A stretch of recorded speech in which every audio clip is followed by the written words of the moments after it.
Bonjour et bienvenue sur ma chaîne, très heureux de vous retrouver. Aujourd'hui j'ai envie de vous parler d'un sujet que tous les camping-caristes aguerris connaissent, mais c'est vrai que pour ceux qui n'y connaissent pas grand chose et qui acquièrent leur premier véhicule de loisir, eh bien il y a une étape importante à faire, c'est bien sûr de vidanger les eaux grises. Mais aussi je vais vous parler un petit peu de ces vidanges sauvages, car malheureusement ça existe. Alors voilà un point crucial qui intéresse tous les camping-caristes, aussi bien aguerris que ceux qui doivent effectuer leur première virée nomade, c'est comment vidanger les eaux grises du camping-car. Que vous ayez loué ou que vous veniez ou projetiez d'acheter un camping-car, van ou fourgon aménagé, cet article va forcément vous intéresser. Alors avant d'aller dans le vif du sujet, je tiens aussi à remercier tous ceux qui me suivent, tous les abonnés. N'hésitez pas à vous abonner, à liker, à faire des commentaires. Ce sera donc avec plaisir que j'accueillerai vos commentaires. Alors les eaux grises renvoient aux eaux utilisées pour la toilette quotidienne, la cuisine et la vaisselle. Il s'agit donc des eaux sales provenant de la douche, du lavabo et de l'évier. Elles comportent peu de déchets. Quant aux eaux noires, il s'agit, vous vous en doutez, de celles issues des toilettes lorsque vous en disposez à bord. En termes de vidange, on parlera indifféremment d'eau usée ou usagée pour les eaux grises et noires. Alors, pour l'étape de la vidange des eaux grises, un voyant rouge va certainement vous alerter sur la console ou l'écran tactile dès que le réservoir sera plein pour vous prévenir de la nécessité de vidanger les eaux grises. Dans tous les cas, prévoyez une vidange tous les 2 à 3 jours. Tout dépendra bien sûr du nombre de personnes à bord. Donc voici les différentes étapes à respecter pour vidanger les eaux grises. Dans un premier temps, vous allez vous rendre dans une station essence ou une aire de service camping-car. Vous en trouverez dans des guides des aires de service ou sur des applications comme par Fortnite. Les bandes de service sont parfois payantes, prévoyez de la monnaie parce que malheureusement toutes ne fonctionnent pas avec une carte bancaire. Donc prévoyez de la monnaie pendant votre voyage pour ces opérations. Mais il en existe aussi des gratuites. D'ailleurs, vous pourrez trouver certains guides qui référencent toutes ces aires gratuites. Garez-vous au-dessus de l'espace de vidange. Et surtout, prenez le temps de bien positionner votre véhicule de loisir sur la bouche d'évacuation. En effet, le réservoir d'eau grise se situant comme le réservoir d'eau claire sous le plancher, ce dernier devra se trouver au-dessus de la grille centrale. Alors en fonction des véhicules, vous avez des tuyaux qui sont soit en position centrale, des fois sont à l'arrière, des fois sont sur le côté. Donc faites attention à bien vérifier ça. Baissez-vous et tirez sur la manette située derrière le pneu arrière droit de votre véhicule.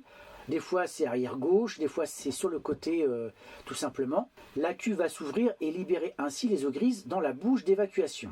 Alors certaines cuves s'ouvrent également au moyen d'un robinet à tourner.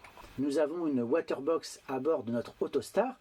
Alors ça c'est pratique parce qu'on a accès à toutes les manettes, que ce soit pour faire la tare au niveau des eaux propres, quand on a trop d'eau par rapport au poids et à la charge utile. Nous avons également un robinet pour vider les eaux grises. Alors certains ont des systèmes encore plus élaborés, avec un système installé à bord du camping-car, où ils ont une caméra placée sous le camping-car et un bouton électrique qui va ouvrir la vanne. Donc ils vont pouvoir positionner comme ça, sans sortir du véhicule, le camping-car et ainsi ouvrir la vanne pour que les eaux s'évacuent. Donc ça c'est ingénieux, il faut être bricoleur. Apparemment ça n'a pas l'air d'être très compliqué.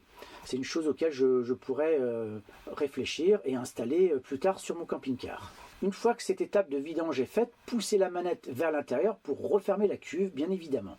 Alors durant l'hiver, je vous conseille de laisser la trappe ouverte et de placer une bassine ou un seau en dessous afin d'empêcher les tuyaux de geler. Pensez d'ailleurs à vidanger pendant l'hiver tous vos tuyaux ainsi que le chauffage Truma pour éviter que l'eau gèle à l'intérieur et que ça fasse des dégâts. Alors maintenant, il faut aussi vidanger les eaux noires.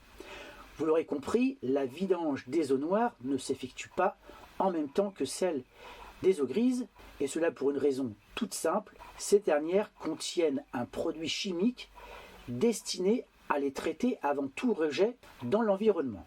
Alors certains utilisent des produits dits bio, qui permettent de biodégrader les matières fécales. Alors c'est vrai que ça peut fonctionner dans une certaine mesure. Malheureusement, c'est les odeurs que vous allez devoir supporter, car il n'y a pas de produit qui permet d'atténuer les odeurs dans ces produits biodégradables. Donc c'est à vous de voir. Nous on a opté pour les produits chimiques classiques, et ça fonctionne très bien. Maintenant il existe des produits hyper concentrés, vous en mettez très très peu, et ça procure une très bonne odeur, et ça dégrade très rapidement les matières fécales. Donc c'est un choix, chacun fait ce qu'il veut.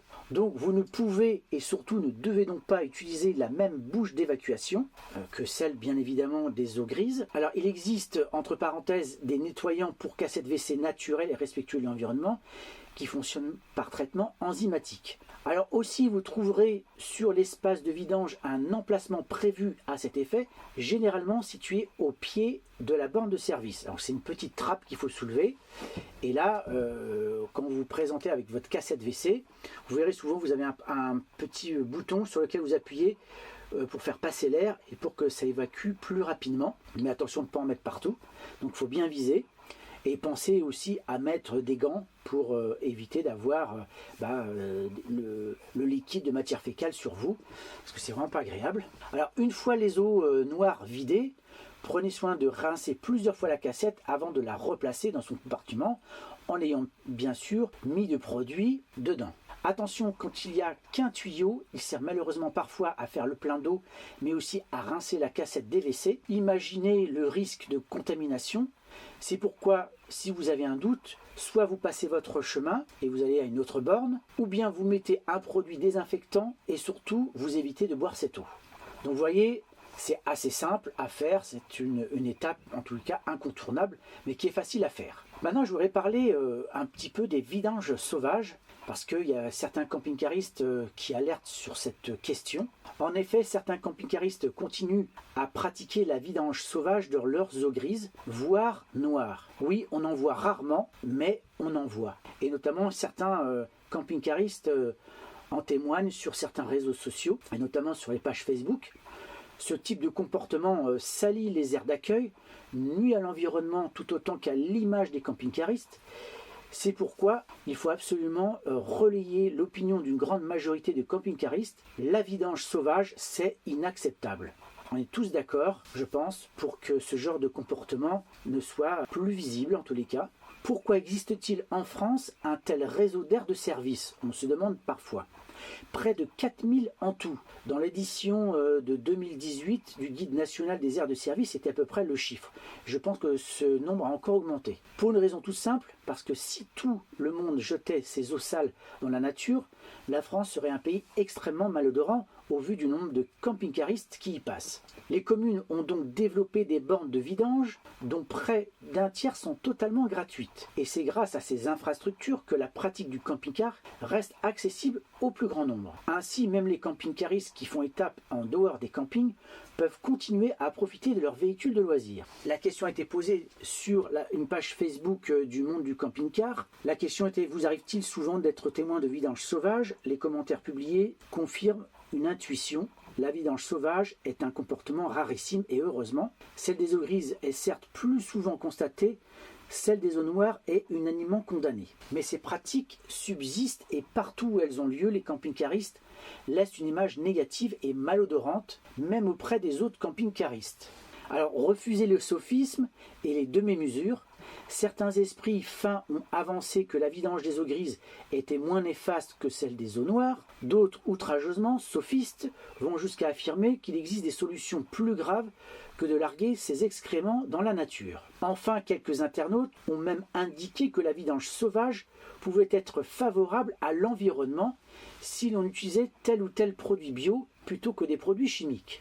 Autant de remarques qui ne sauraient nous faire changer d'avis. Que dirait cela s'ils voyaient leurs voisins vidanger leurs fosses septiques ou même leur douche ou leur lavabo dans la rue ou même dans leur jardin? Il faut reconnaître néanmoins l'honnêteté de certains internautes qui pensent à balayer devant leur porte et avouent avoir déjà oublié de fermer le robinet d'eau grise après la vidange, oublié ou pas d'ailleurs. Leur négligence est certes moins blâmable qu'une malveillance, mais la vidange sauvage ne devient pas pour autant un comportement souhaitable. L'intérêt général, bien évidemment, l'argument de la vidange sauvage est régulièrement avancé par des collectivités pour interdire le stationnement libre des camping-cars ou pour les taxer davantage.